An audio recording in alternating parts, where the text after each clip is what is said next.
تو ان سے کہے خداوند فرماتا ہے مجھے اپنی حیات کی قسم شریر کے مرنے میں مجھے کچھ خوشی نہیں، بلکہ اس میں ہے کہ شریر اپنی راہ سے باز آئے اور زندہ رہے۔ اے بنی اسرائیل، باز آؤ، تم اپنی بری روش سے باز آؤ، تم کیوں مرو گے؟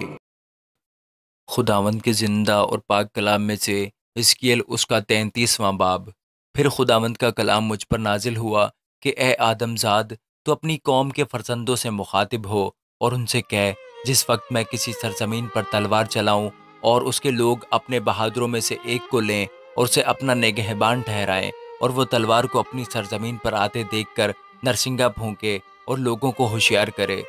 تب جو کوئی نرسنگے کی آواز سنے اور ہوشیار نہ ہو اور تلوار آئے اور اسے قتل کرے تو اس کا خون اسی کی گردن پر ہوگا۔ اس نے نرسنگے کی آواز سنی اور ہوشیار نہ ہوا،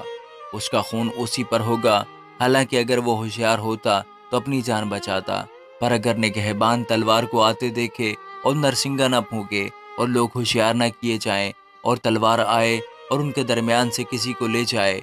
تو وہ تو اپنی بد کرداری میں ہلاک ہوا، لیکن میں نگہبان سے اس کے خون کی باز پرس کروں گا۔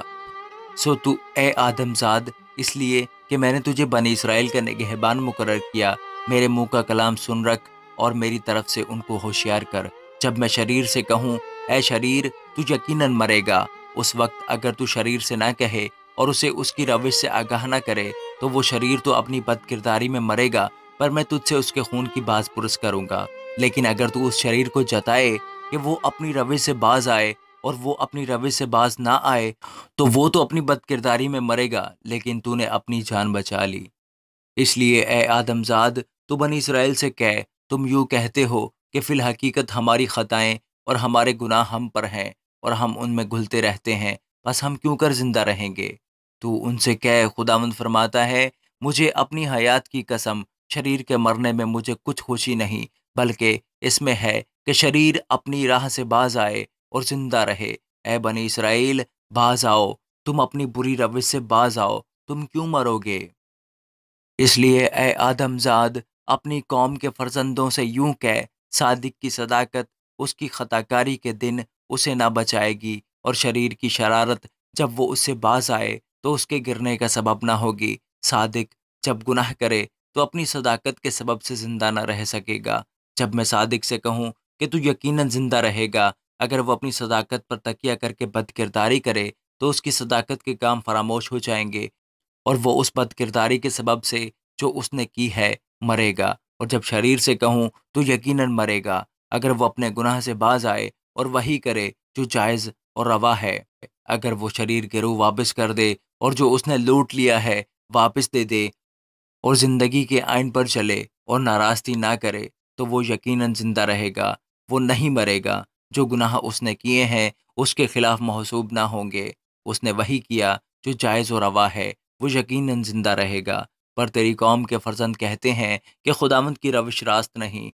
حالانکہ خود انہی کی روش ناراست ہے۔ اگر صادق اپنی صداقت چھوڑ کر بد کرداری کرے تو وہ یقیناً اسی کے سبب سے مرے گا، اور اگر شریر اپنی شرارت سے باز آئے اور وہی کرے جو جائز اور روا ہے تو اس کے سبب سے زندہ رہے گا۔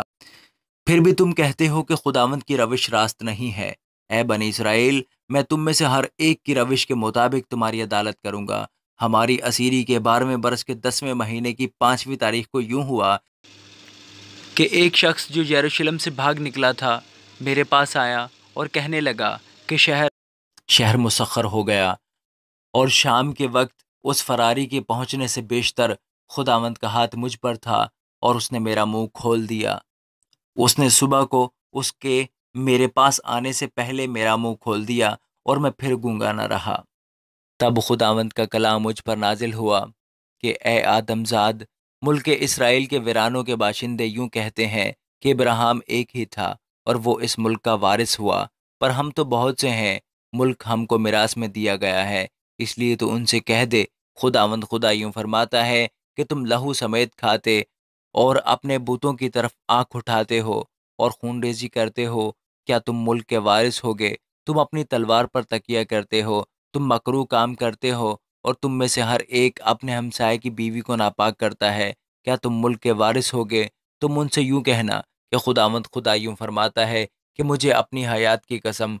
وہ جو ویرانوں میں ہے تلوار سے قتل ہوں گے، اور اسے جو کھلے میدان میں ہے درندوں کو دوں گا کہ نگل جائیں، اور وہ جو قلعوں اور غاروں میں ہیں وبا سے مریں گے، کیونکہ میں اس ملک کو اجاڑ اور باعث حیرت بناؤں گا، اور اس کی قوت کا گھمنڈ جاتا رہے گا، اور اسرائیل کے پہاڑ ویران ہوں گے یہاں تک کہ کوئی ان پر سے گزر نہیں کرے گا۔ اور جب میں ان کے تمام مکرو کاموں کے سبب سے جو انہوں نے کیے ہیں ملک کو ویران اور باعث حیرت بناؤں گا، تو وہ جانیں گے کہ میں خداوند ہوں۔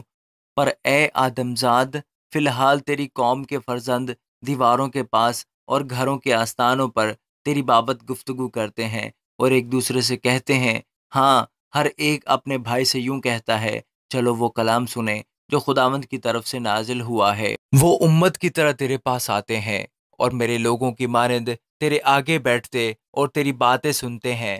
لیکن ان پر عمل نہیں کرتے، کیونکہ وہ اپنے منہ سے تو بہت محبت ظاہر کرتے ہیں، پر ان کا دل لالچ پر دوڑتا ہے۔ اور دیکھ، تو ان کے لیے نہایت مرغوب سرودی کی مانند ہے جو خوش الحان اور ماہر ساز بجانے والا ہو، کیونکہ وہ تیری باتیں سنتے ہیں لیکن ان پر عمل نہیں کرتے۔ اور جب یہ باتیں وقوع میں آئیں گی، دیکھ، وہ جلد وقوع میں آنے والی ہیں، تب وہ جانیں گے کہ ان کے درمیان ایک نبی تھا۔